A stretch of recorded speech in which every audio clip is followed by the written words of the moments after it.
Hello दोस्तों, स्वागत है आपका मेरे यूट्यूब चैनल परीक्षा प्लान में। तो कैसे हैं आप लोग? आई होप अच्छे होंगे। तो जैसा कि आप लोगों को पता है कि रीट मेंस के लिए मैं प्रैक्टिस करवा रही हूं और ये प्रैक्टिस का 12वां वीडियो है। लेकिन आज का वीडियो खास है क्योंकि आज मैं टॉप 50 क्वेश्चन लेकर आई हूँ। ये क्वेश्चन परीक्षा की दृष्टि से बहुत ही ज़्यादा महत्वपूर्ण हैं और मेरा प्रयास रहेगा कि मैं प्रत्येक संडे को ऐसे ही टॉप 50 क्वेश्चन लेकर आऊँ।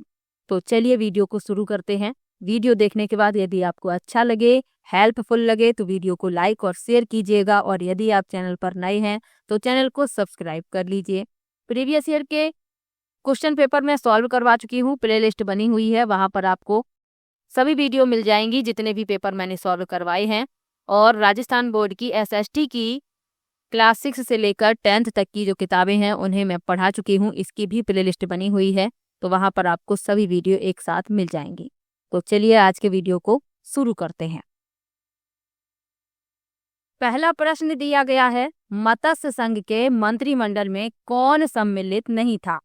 पहला विकल्प है युगल किशोर चतुर्वेदी, दूसरा विकल्प है चिरंजी लाल शर्मा, तीसरा विकल्प है भोलानाथ और चौथा विकल्प है प्रेम नारायण माथुर।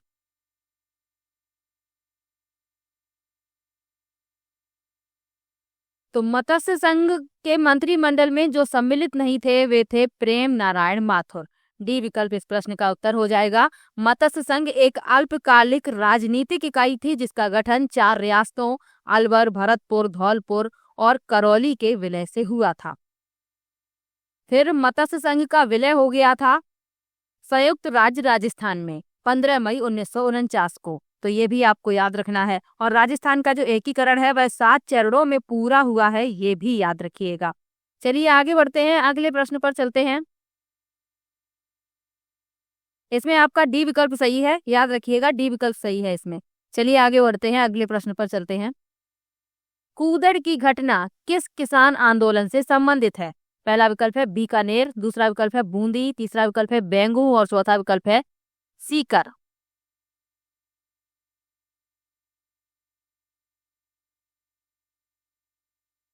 तो कूदड़ की घटना ये संबंधित है सीकर से। डी विकल्प इस प्रश्न का उत्तर हो जाएगा। इसमें शामिल किसान स्थानीय शासकों द्वारा लगाए गए भारी कर और शोषक प्रथाओं के विरोध में थे, इसी का विरोध किया था किसानों ने। तो ये घटना संबंधित है सीकर से। डी विकल्प इस प्रश्न का उत्तर है। किसान आंदोलन से एक प्रश्न आपको जरूर मिलेगा, ध्यान रखिएगा इस बात का। और जितने भी किसान आंदोलन हैं उन सब के बारे में जानकारी प्राप्त कर लीजिए, मैंने आपको पढ़ाया भी है डिटेल में। चलिए आगे बढ़ते हैं, अगला प्रश्न है चिल्ल का टोला किस दुर्ग का पूर्ववर्ती नाम है? पहला विकल्प है जयगढ़ दुर्ग, दूसरा है चित्तौड़गढ़, तीसरा है गागरोन दुर्ग और चौथा है रणथंभौर दुर्ग। तो चिल्ल का टोला ये किस दुर्ग का पुराना नाम है, पूर्ववर्ती नाम है, ये पूछा गया है। तो ये है जयगढ़ दुर्ग का। पहला विकल्प इसमें सही हो जाएगा। जयगढ़ दुर्ग जो है ये जयपुर के पास ही स्थित है और यह दुर्ग 1726 में जयसिंह द्वितीय द्वारा आमेर दुर्ग और उसके महल परिसर की रक्षा के लिए बनवाया गया था और इसका नाम उनके नाम पर रखा गया था। जयसिंह द्वितीय ने बनवाया था और उन्हीं के नाम पर इसका नाम रखा गया था।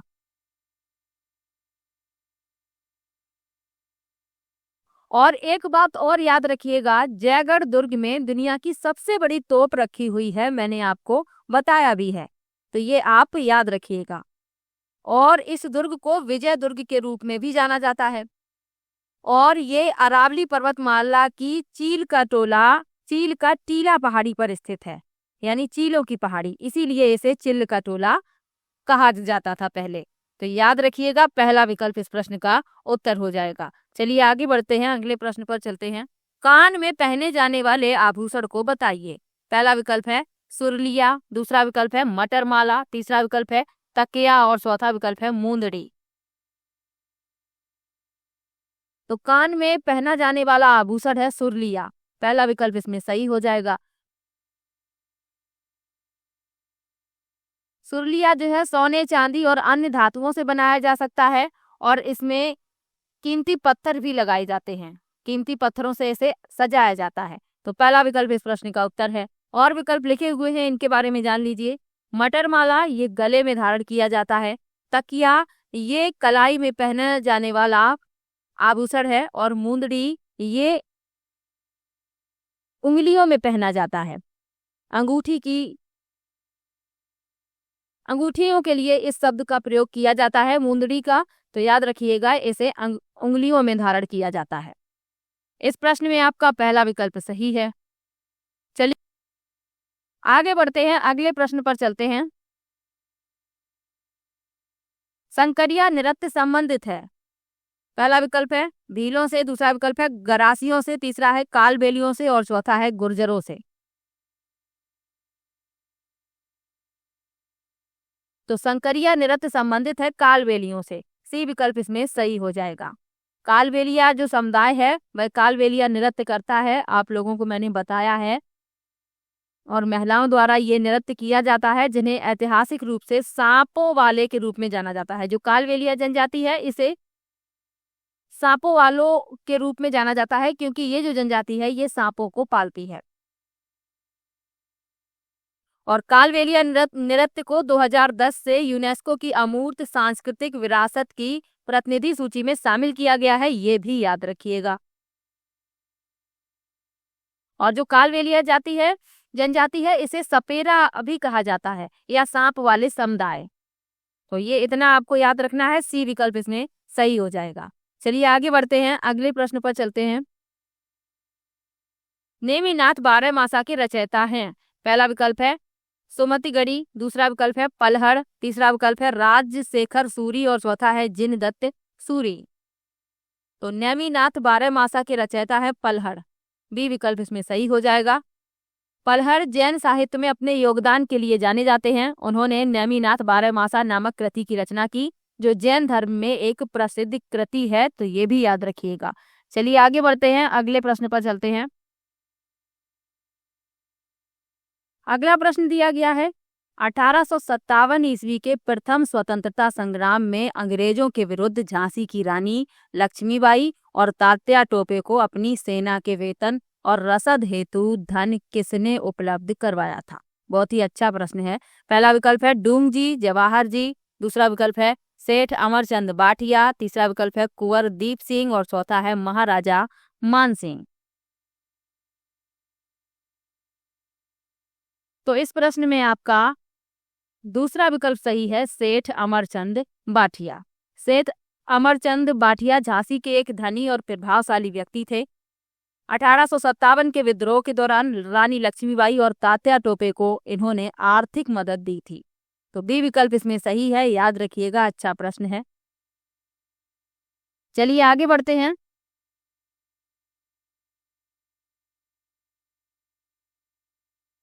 अगला प्रश्न है पथिक ने किस समाचार पत्र के माध्यम से बिजोलिया कृषक आंदोलन को अन्य भारतीय समाचार पत्रों तक पहुंचा दिया। पहला विकल्प है प्रताप, दूसरा विकल्प है राजस्थान केसरी, तीसरा विकल्प है नवीन राजस्थान और चौथा विकल्प है प्रभात।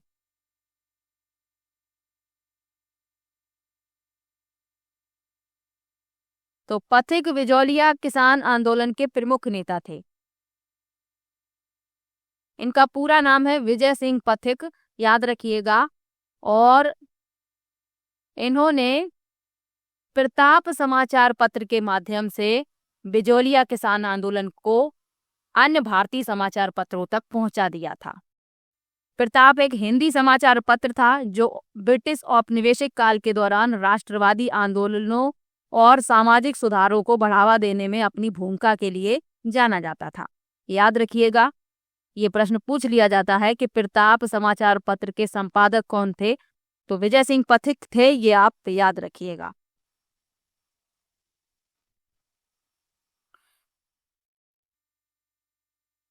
चलिए आगे बढ़ते हैं।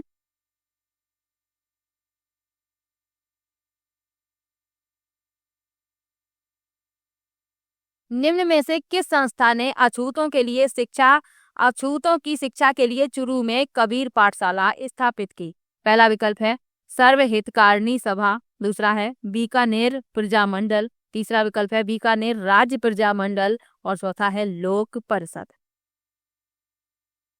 तो इस प्रश्न में आपका पहला विकल्प सही है, सर्व हितकारिणी सभा, ये चुरू में स्थापित एक संस्था थी जिसका उद्देश्य समाज के वंचित वर्गों के लिए उत्थान करना था, यानी वंचित वर्गों का उत्थान करना था।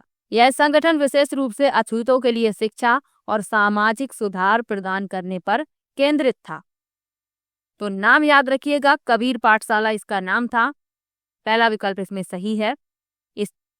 इसकी स्थापना की थी सर्वहितकारी सभा ने। चलिए आगे बढ़ते हैं। अगला प्रश्न है, भीलों में धर्म सुधार के लिए भगत पंथ की स्थापना किसने की?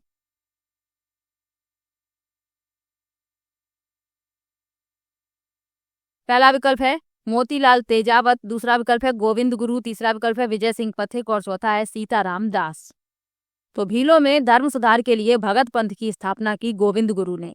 बी विकल्प इसमें सही हो जाएगा। गोविंद गुरु एक सामाजिक और धार्मिक सुधारक थे जिन्होंने राजस्थान और गुजरात में भील समुदाय के बीच काम किया है। और भीलों में धर्म सुधार के लिए भगत पंथ की इन्होंने स्थापना की। याद रखिएगा, इंपॉर्टेंट प्रश्न है, बी विकल्प इस प्रश्न का उत्तर हो जाएगा। चलिए आगे बढ़ते हैं। रिखिया, ब्यावले और नेजा किस लोक देवता से संबंधित है? पहला विकल्प है पाबू जी, दूसरा विकल्प है तेजा जी, तीसरा विकल्प है मल्लीनाथ जी और चौथा विकल्प है रामदेव जी। तो रिखिया, ब्यावले और नेजा ये संबंधित है रामदेव जी से। डी विकल्प इसमें सही हो जाएगा। ये राजस्थान के लोक देवता हैं, आप याद रखिएगा, मैंने आपको कई बार बताया भी है। और रिखिया, ब्यावले और नेजा रामदेव जी की लोक कथाओं और किंवदंतियों से जुड़े हुए हैं। डी विकल्प इस प्रश्न का उत्तर हो जाएगा।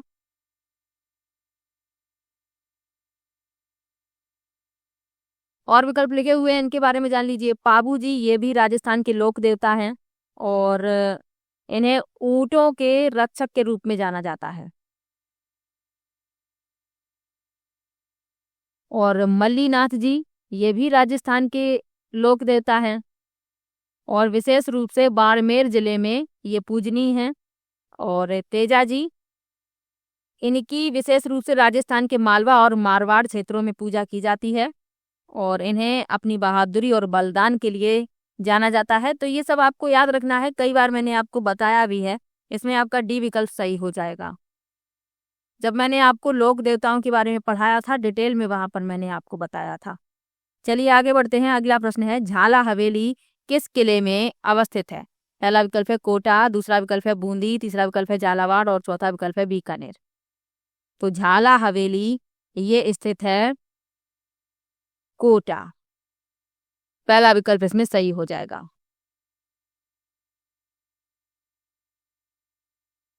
और जो झाला हवेली है ये शहर की सांस्कृतिक विरासत का हिस्सा है, ये भी याद रखिएगा। चलिए आगे बढ़ते हैं। तुलसी नामक आभूषण महिलाओं द्वारा फिल करना है में पहना जाता है। पहला विकल्प है कान, दूसरा विकल्प है गला, तीसरा विकल्प है हाथ और चौथा विकल्प है पैर।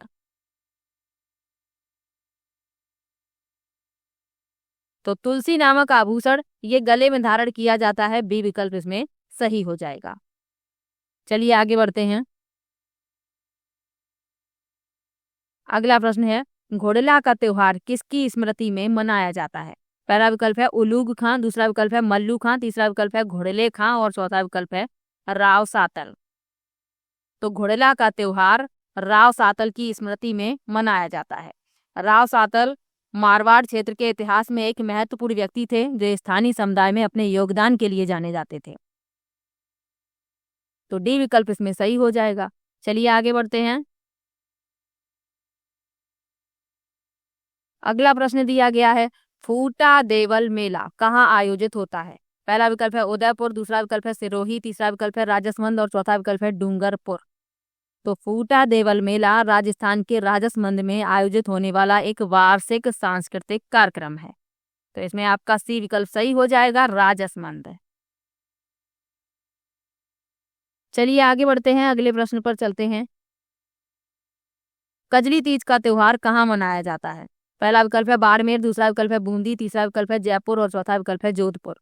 तो कजली तीज का त्योहार मनाया जाता है बूंदी में, कई बार मैंने आपको बताया है। बी विकल्प इसमें सही हो जाएगा। चलिए आगे बढ़ते हैं। सांझी के रूप में किस देवी की पूजा की जाती है? पहला विकल्प है पार्वती, दूसरा विकल्प है दुर्गा, तीसरा विकल्प है सरस्वती और चौथा विकल्प है लक्ष्मी। तो सांझी के रूप में पार्वती की पूजा की जाती है, पहला विकल्प इसमें सही हो जाएगा। चलिए आगे बढ़ते हैं।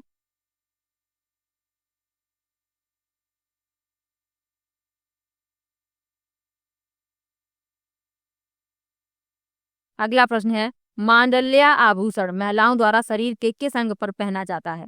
पहला विकल्प है पैर, दूसरा विकल्प है हाथ, तीसरा विकल्प है वक्ष और चौथा विकल्प है कमर।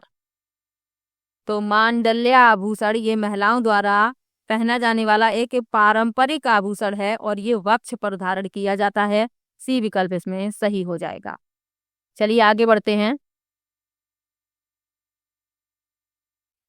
मानचरित्र रासों के रचयिता कौन है? पहला विकल्प है कवि नरोत्तम, दूसरा विकल्प है दयाल दास, तीसरा विकल्प है नैनसी और चौथा विकल्प है कवि बांकी दास।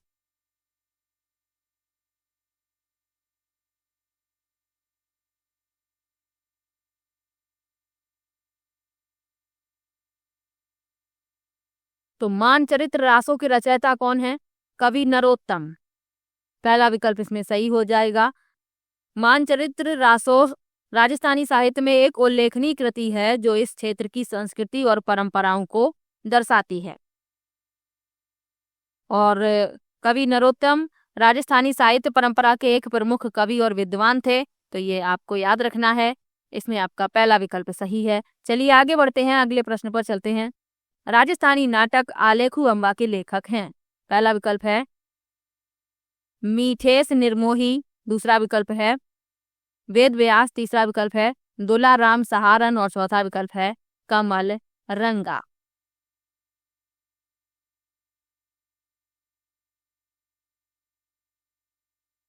तो राजस्थानी नाटक आलेखू अम्बा के लेखक हैं कमल रंगा, डी विकल्प इसमें सही हो जाएगा। चलिए आगे बढ़ते हैं, अगले प्रश्न पर चलते हैं। आमागढ़ लेपर्ड रिजर्व निम्न में से किस शहर में स्थित है? पहला विकल्प है दौसा, दूसरा विकल्प है अलवर, तीसरा विकल्प है जयपुर और चौथा विकल्प है उदयपुर। तो आमागढ़ तेंदुआ अभ्यारण्य ये जयपुर में स्थित है, राजस्थान की राजधानी जयपुर, जिसे पिंक सिटी कहते हैं, सी विकल्प इसमें सही हो जाएगा। चलिए आगे बढ़ते हैं, अगले प्रश्न पर चलते हैं। अगला प्रश्न दिया गया है, राजस्थान में विंध्यन कगार किस क्षेत्र में पाए जाते हैं? पहला विकल्प है कोटा झालावाड़ क्षेत्र, दूसरा है धौलपुर करौली क्षेत्र, तीसरा है अलवर भरतपुर क्षेत्र और चौथा है अलवर सवाई माधोपुर क्षेत्र। तो राजस्थान में विंध्यन कगार ये पाए जाते हैं धौलपुर करौली क्षेत्र में, बी विकल्प इसमें सही हो जाएगा। विंध्यन कगार ये बड़े विंध्य पर्वत का हिस्सा है जो मध्य भारत में फैला हुआ है। यह क्षेत्र तीव्र ढलानों और अवरोही भागों की विशेषता है जो अवसादी सेल संरचनाओं से बने हैं। तो ये आपको याद रखना है, बी विकल्प इसमें सही हो जाएगा। चलिए आगे बढ़ते हैं, अगले प्रश्न पर चलते हैं। कौन सी नदी वन की आस के रूप में जानी जाती है? पहला विकल्प है चंबल, दूसरा विकल्प है बाणगंगा, तीसरा विकल्प है आहू और चौथा विकल्प है बनास। तो वन की आस के रूप में बनास नदी जानी जाती है, डी विकल्प इसमें सही हो जाएगा। ये चंबल की प्रमुख सहायक नदी है और राजसमंद जिले में कुंभलगढ़ के पास अरावली पर्वतमाला से निकलती है। तो ये भी आपको साथ में याद रखना है, डी विकल्प इसमें सही हो जाएगा।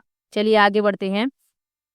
राजस्थान में भील जनजाति द्वारा मैदानी भागों में की जाने वाली कृषि कहलाती है? पहला विकल्प है चिमाता, दूसरा विकल्प है दजिया, तीसरा विकल्प है दापा और चौथा विकल्प है कछावू।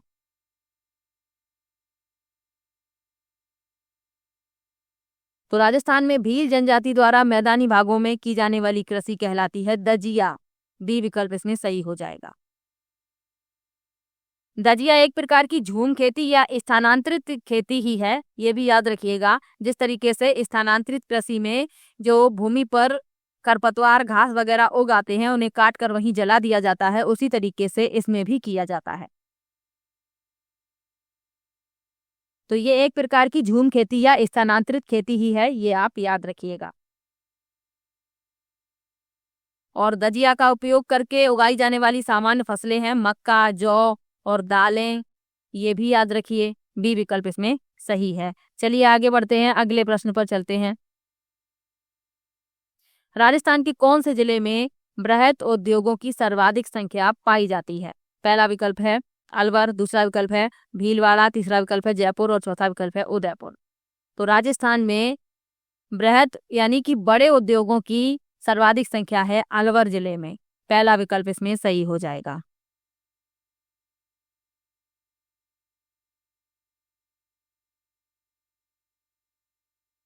चलिए आगे बढ़ते हैं, अगले प्रश्न पर चलते हैं। किस सभ्यता को धूलकोट भी कहते हैं? पहला विकल्प है कालीबंगा, दूसरा विकल्प है आहड़, तीसरा विकल्प है बालाथल और चौथा विकल्प है बैराठ। ये सभी प्रश्न मैं आपको पढ़ा चुकी हूँ। जब मैंने किताबें पढ़ाई हैं वहां पर मैंने आपको बताया है कि इनसे प्रश्न पूछे जा सकते हैं, ये इंपॉर्टेंट है। तो ये प्रश्न वहीं से बने हैं। तो किस सभ्यता को धूलकोट भी कहते हैं? तो आहड़ सभ्यता को धूलकोट भी कहते हैं। बी विकल्प इसमें सही है।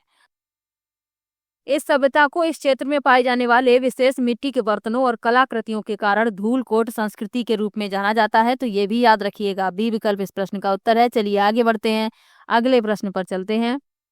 कौन सी सभ्यता कांतली नदी के उद्गम पर स्थित है? पहला विकल्प है रंगमहल, दूसरा विकल्प है बैराठ, तीसरा विकल्प है गणेश्वर और चौथा विकल्प है कालीबंगा। तो कांतली नदी के उद्गम पर स्थित है गणेश्वर। सी विकल्प इसमें सही हो जाएगा। और गणेश्वर राजस्थान के सीकर जिले में स्थित एक प्राचीन पुरातात्विक स्थल है। तो ये भी याद रखिएगा। चलिए आगे बढ़ते हैं, अगले प्रश्न पर चलते हैं। रणथंभौर के चौहान राजवंश का संस्थापक कौन था? पहला विकल्प है वीर नारायण, दूसरा विकल्प है गोविंद राज, तीसरा विकल्प है जैत्र सिंह और चौथा विकल्प है हम्मीर। तो रणथंभौर के चौहान राजवंश का संस्थापक था गोविंद राज। बी विकल्प इसमें सही हो जाएगा, गोविंद राज। चलिए आगे बढ़ते हैं, अगले प्रश्न पर चलते हैं।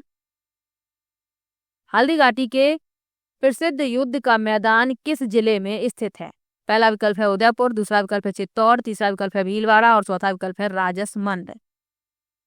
तो हल्दी घाटी के प्रसिद्ध युद्ध का मैदान राजसमंद जिले में स्थित है। डी विकल्प इसमें सही हो जाएगा।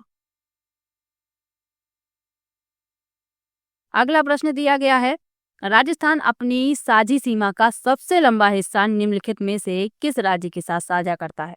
पहला विकल्प है उत्तर प्रदेश, दूसरा है पंजाब, तीसरा है हरियाणा और चौथा है मध्य प्रदेश। तो राजस्थान अपनी साझी सीमा का सबसे लंबा हिस्सा मध्य प्रदेश के साथ साझा करता है। डी विकल्प इसमें सही हो जाएगा। चलिए आगे बढ़ते हैं, अगले प्रश्न पर चलते हैं। अगला प्रश्न दिया गया है, निम्नलिखित में से कौन मेवाड़ प्रजामंडल के संस्थापक थे? पहला विकल्प है भूपेंद्र सिंह, दूसरा विकल्प है माणिकलाल वर्मा, तीसरा विकल्प है जय नारायण व्यास और चौथा विकल्प है भूरेलाल बया। तो मेवाड़ प्रजामंडल के संस्थापक थे माणिकलाल वर्मा। बी विकल्प इसमें सही हो जाएगा। इनका जन्म बिजोरिया में हुआ था, ये आप याद रखिएगा। चलिए आगे बढ़ते हैं, अगले प्रश्न पर चलते हैं। अगला प्रश्न दिया गया है, वह कौन सा लोक नृत्य है जिसे भील विवाह समारोह के अवसर पर करते हैं? पहला विकल्प है गवरी, दूसरा विकल्प है गैर, तीसरा विकल्प है हाथी मना और चौथा विकल्प है नेजा। तो ये जो सभी नृत्य यहाँ पर लिखे हुए हैं, गवरी है, गैर है, हाथी मना है, ये भील जनजाति द्वारा किए जाते हैं। लेकिन इसमें क्या पूछा गया है? इसमें पूछा गया है कि विवाह के समारोह के अवसर पर करते हैं। तो वह है हाथी मना। सी विकल्प इसमें सही हो जाएगा।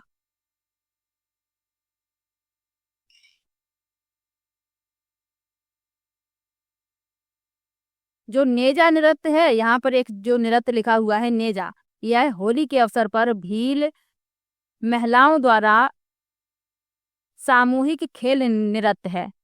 भील महिलाएं इसे करती हैं। तो ये भी याद रखिएगा साथ में। इसमें आपका सी विकल्प सही है।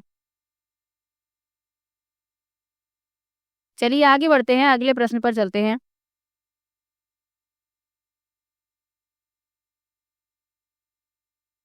अगला प्रश्न दिया गया है, लोक देवता गोगा जी किस शासक के समकालीन थे? पहला विकल्प है महमूद गजनी, दूसरा विकल्प है मोहम्मद गौरी, तीसरा विकल्प है इल्तुतमिश और चौथा विकल्प है अलाउद्दीन खिलजी। तो लोक देवता गोगा जी ये महमूद गजनी के समकालीन थे। पहला विकल्प इसमें सही हो जाएगा। गोगा जी को जहरवीर गोगा के रूप में भी जाना जाता है, ये भी याद रखिएगा। और इनका जन्म राजस्थान के चुरू जिले में हुआ था। चलिए आगे बढ़ते हैं, अगले प्रश्न पर चलते हैं। मीराबाई द्वारा चित्तौड़ परित्याग के समय मेवाड़ का शासक कौन था? पहला विकल्प है अर्जुन सिंह, दूसरा विकल्प है संग्राम सिंह, तीसरा विकल्प है उदय सिंह और चौथा विकल्प है विक्रमादित्य।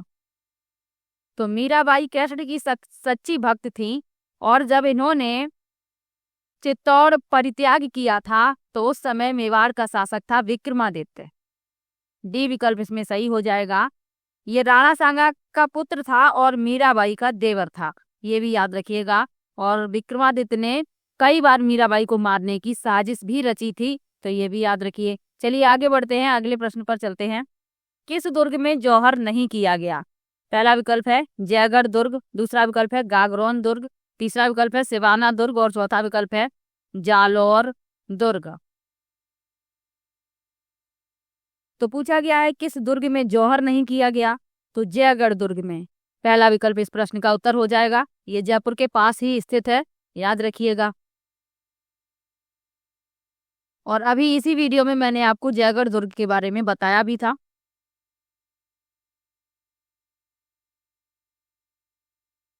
और विकल्प लिखे हुए हैं, इनके बारे में जान लीजिए। गागरोन दुर्ग कहाँ पर है? ये झालावाड़ में है। सिवाना दुर्ग ये बाड़मेर में है और जालौर दुर्ग जालौर में सोनगिरी पहाड़ी पर स्थित है। तो ये सब आप याद रखिएगा। और इन किलों में जौहर किया गया, लेकिन जयगढ़ दुर्ग में जौहर नहीं किया गया है, तो पहला विकल्प इस प्रश्न का उत्तर हो जाएगा। चलिए आगे बढ़ते हैं, अगले प्रश्न पर चलते हैं। किस चित्रकला शैली में पुरुषों के चेहरों पर चोट व चेचक के दाग प्रदर्शित हैं? पहला विकल्प है बूंदी, दूसरा विकल्प है मेवाड़, तीसरा विकल्प है अलवर और चौथा विकल्प है जयपुर।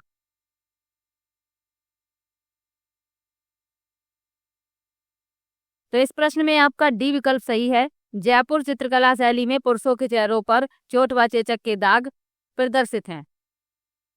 जयपुर शैली का विकास महाराजा सवाई जयसिंह द्वितीय के समय से शुरू हुआ था, ये भी याद रखिएगा। चलिए आगे बढ़ते हैं, अगले प्रश्न पर चलते हैं। पर्वतसर मेला किस लोक देवता की स्मृति में आयोजित किया जाता है? पहला विकल्प है तेजा जी, दूसरा विकल्प है पाबू जी, तीसरा विकल्प है गोगा जी और चौथा विकल्प है रामदेव जी। तो पर्वतसर मेले का आयोजन लोक देवता तेजा जी की स्मृति में किया जाता है, पहला विकल्प इसमें सही हो जाएगा।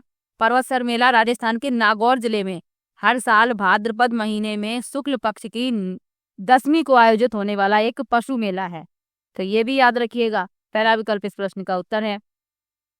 चलिए आगे बढ़ते हैं, अगला प्रश्न है निम्न में से कौन सा पुरुषों का आभूषण है? पहला विकल्प है छैलकड़ी, दूसरा विकल्प है नेवरी, तीसरा विकल्प है पोत और चौथा विकल्प है सरी।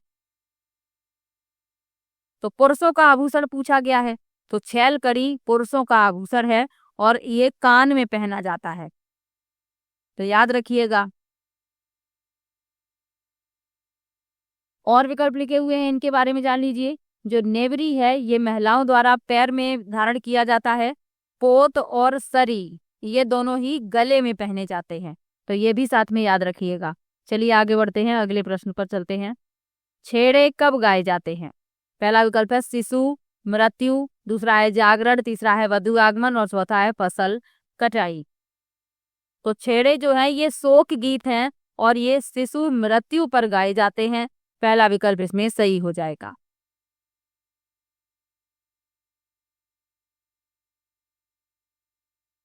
चलिए आगे बढ़ते हैं।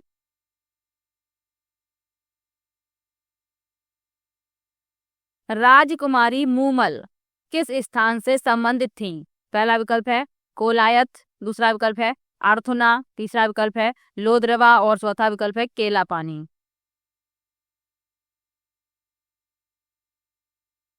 तो राजकुमारी मूमल ये लोद्रवा से संबंधित थी, सी विकल्प इसमें सही है।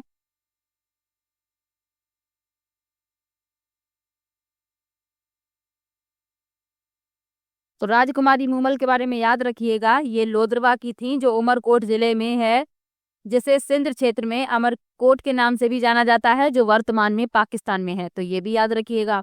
सी विकल्प इसमें सही है, लोद्रवा। चलिए आगे। अगला प्रश्न दिया गया है जैन मंदिर की स्थापना का उल्लेख करने वाला प्रतिहार अभिलेख कौन सा है? पहला विकल्प है मंडोर अभिलेख, दूसरा है नाडोल अभिलेख, तीसरा है बिजोलिया शिलालेख और चौथा है घटियाला अभिलेख। तो जैन मंदिर की स्थापना का उल्लेख करने वाला प्रतिहार अभिलेख है घटियाला अभिलेख। डी विकल्प इसमें सही हो जाएगा। ये संस्कृत भाषा में है, ये भी याद रखिएगा। और ये शिलालेख एक जैन मंदिर के पास है और इन्हें माता की साल भी कहा जाता है, तो ये आप याद रखिएगा। चलिए आगे बढ़ते हैं।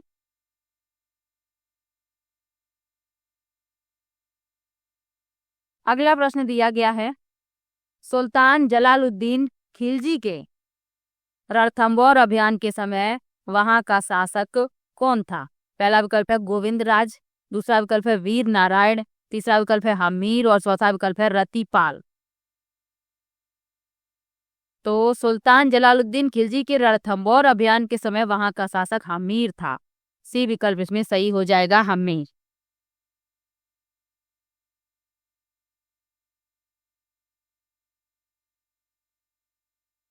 अगला प्रश्न है, बिजोलिया अभिलेख के अनुसार सांभर झील का निर्माण किसने करवाया?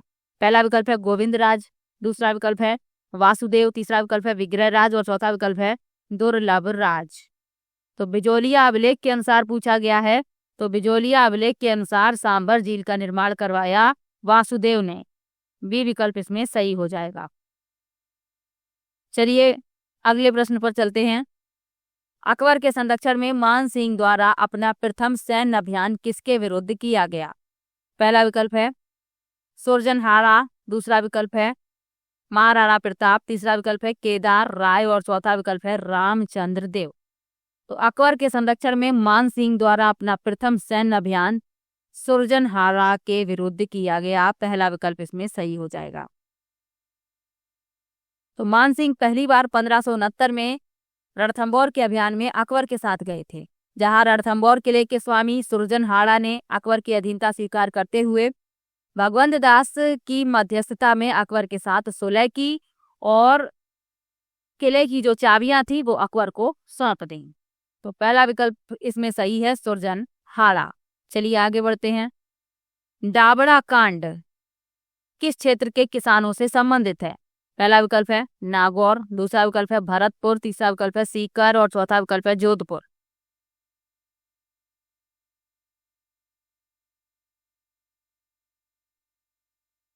तो डाबरा कांड ये संबंधित है नागौर के किसानों से। पहला विकल्प इसमें सही हो जाएगा।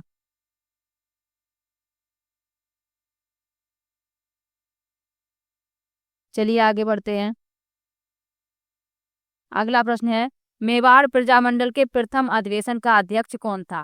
पहला विकल्प है माणिकलाल वर्मा, दूसरा विकल्प है बलवंत सिंह मेहता, तीसरा विकल्प है रमेश चंद्र व्यास और चौथा है मोहनलाल सुखाड़िया। तो मेवाड़ प्रजामंडल के प्रथम अधिवेशन के अध्यक्ष थे बलवंत सिंह मेहता। बी विकल्प इसमें सही है। चलिए आगे बढ़ते हैं। मेवाड़ प्रजामंडल की स्थापना किसने की? यदि ये प्रश्न पूछ लिया जाए तो माणिकलाल वर्मा ने की, ये भी याद रखिएगा। चलिए आगे बढ़ते हैं। किस समिति ने मत्स्य संघ के बृहद राजस्थान में विलय की सिफारिश की? पहला विकल्प है बलवंत राय मेहता, दूसरा विकल्प है फजल अली, तीसरा विकल्प है VN गाडगिल और चौथा है शंकर राव। तो मत्स्य संघ को शंकर देव समिति की सिफारिश पर बृहद राजस्थान में विलय कर दिया गया था। तो डी विकल्प इसमें सही हो जाएगा।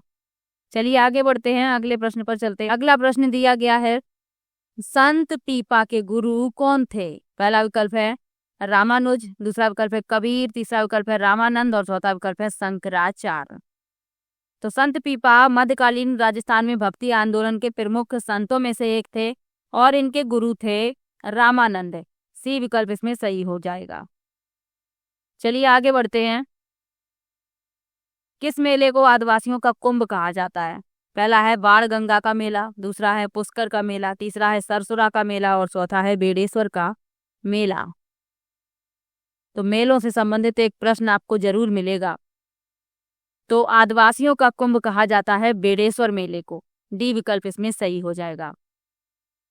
और ये प्रत्येक वर्ष माघ पूर्णिमा पर राजस्थान के डूंगरपुर जिले में आयोजित किया जाता है, तो ये भी आपको याद रखना है।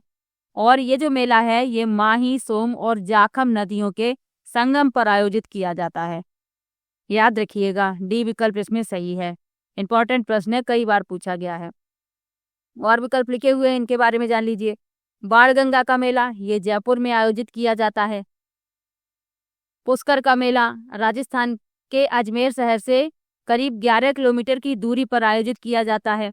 और सुरसरा मेला ये अजमेर जिले के सुरसरा गांव में स्थित लोक देवता तेजाजी के निर्वाण के स्थान पर आयोजित किया जाता है। तो ये भी याद रखिएगा। चलिए आगे बढ़ते हैं। अगला प्रश्न है और आखिरी प्रश्न है, बुद्धि विलास ग्रंथ के लेखक हैं। पहला विकल्प है कृष्णा आढ़ा, दूसरा विकल्प है बखत राम सिंह, तीसरा विकल्प है बांकीदास और चौथा है नरोत्तम। तो बुद्धि विलास नामक पुस्तक के लेखक हैं बखत राम साह। बी विकल्प इसमें सही हो जाएगा। तो कुल 50 प्रश्न मैंने लिए थे। किसी भी प्रश्न में आपको डाउट हो आप कमेंट बॉक्स में जरूर लिखिएगा, और वीडियो कैसा लगा ये भी कमेंट में जरूर बताइएगा। मिलते हैं नेक्स्ट वीडियो में, तब तक के लिए बाय बाय।